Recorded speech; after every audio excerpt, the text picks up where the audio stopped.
was at work when his taxi drove into town. From the window you could see gatherings of girls screaming and running around like idiots. I wasn't the type of girl who screams and holds up signs so that he could read them. I was one who was always stood behind, just watching and thinking of another way to get the attention. I hadn't thought of a strategy yet. Well, at least not a perfect one. One consisted of sneaking into the science lab, hacking into their satellite telescope computer, pinpoint every location in Appaloosa Plains, and set up so that each place had a camera. And where he was, I'd hurry and get there. But there was a problem. I was horrible at sneaking around. I was horrible at working with computers. Plan fail. I worked my shift away, even though there wasn't any customers coming in. Lots of the employees even took the day off just to be in the crowds. Everyone expected me to do the same, but like I said, I'm not that kind of girl. Finally, my shift ended and I went straight home again, thinking of any and every way to find out where Matthew would be hanging out. Even better, to find out where he was living. Maybe I could pay the paper kid to find out for me, since I visit every house, right? Yeah, I'll do that. So the next morning, I waited outside for the paper kid, and when I saw him, I asked him for the favor. In the beginning, I was turned down, saying that he would get fired if he were to tell anyone where anyone lived. Then I told him I'd pay him 20 simoleons. That worked. He told me he'd slip the address in the paper he brought me tomorrow morning, and I said I'd leave the money inside the same paper and leave it behind one of the bushes in front of the house. We nodded deal and both walked away from each other. Dramatic moment, much? Then off to work I headed, nearly skipping to the street before I mounted my bike. When work ended, I didn't feel like going straight home, so I went to the dog park, where all I did was sit at the bench and finish reading my gardening book. It's something I always wanted to do.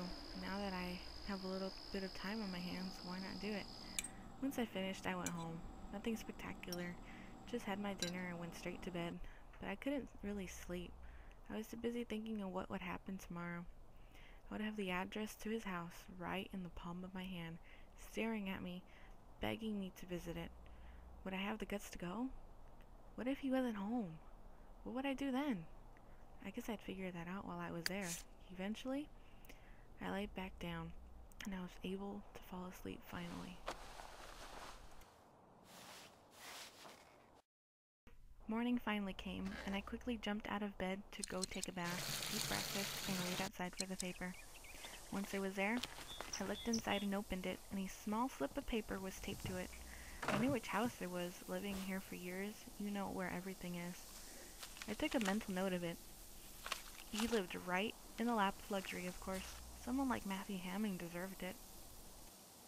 I stuffed 20 simoleons into an envelope, taped it to the inside of the paper, and put it behind the bush. Kind of hid it well enough. I was hoping the paper kid wouldn't find it.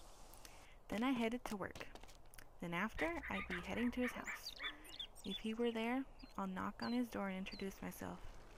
But if he's not home, I'll just wait there. Maybe reread my gardening book.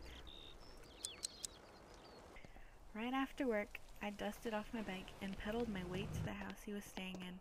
Once I got there, I hopped off the bike and stood toward the house, having it bring back memories. This house has been vacant for years, making me promise my father that I'd work hard enough to buy it for both of us. Obviously, didn't happen, but it was wonderful to believe it. By the looks of it, the house is dark, meaning no one was there. So I took out my gardening book, found a nice spot, and began to reread it. I remembered almost every word in that book, even knew all the directions. Dig a hole, take a seed, drop it into the hole, throw the soil back over it, water it, and let it have sunlight. Not forgetting to water it every single day. Simple. When I finally finished rereading, I looked up to find that the sun has set, and still no Matthew. He was probably out partying and meeting people. I stood there a bit looking around, and then I heard my tummy growl. I knew I was hungry, but I wasn't planning on moving from this lot. I pushed on and allowed myself to walk around the property. It was much more gorgeous than I envisioned when I was younger. I continued to walk around, checking out more of the house. Who am I kidding? I looked around the whole property. It was getting even later and later into the night, and still no Matthew. I started making my way to the front of the house when I heard a car. Sounded like a taxi cab. I waited at the side of the house to see who it was, and to my luck, it was Matthew. My heart raced, a smile spread across my face. I wasn't ready. I wasn't ready to run up to him and tell him who I was. My feet stood planted. I called myself an idiot. I was an idiot for being afraid. I started walking, and he spotted me and completely stood still. I swallowed hard, still moving my feet forward, until I was finally right in front of him. Before he could say anything, I forced out the words, "Hi, I'm the one you've been looking for."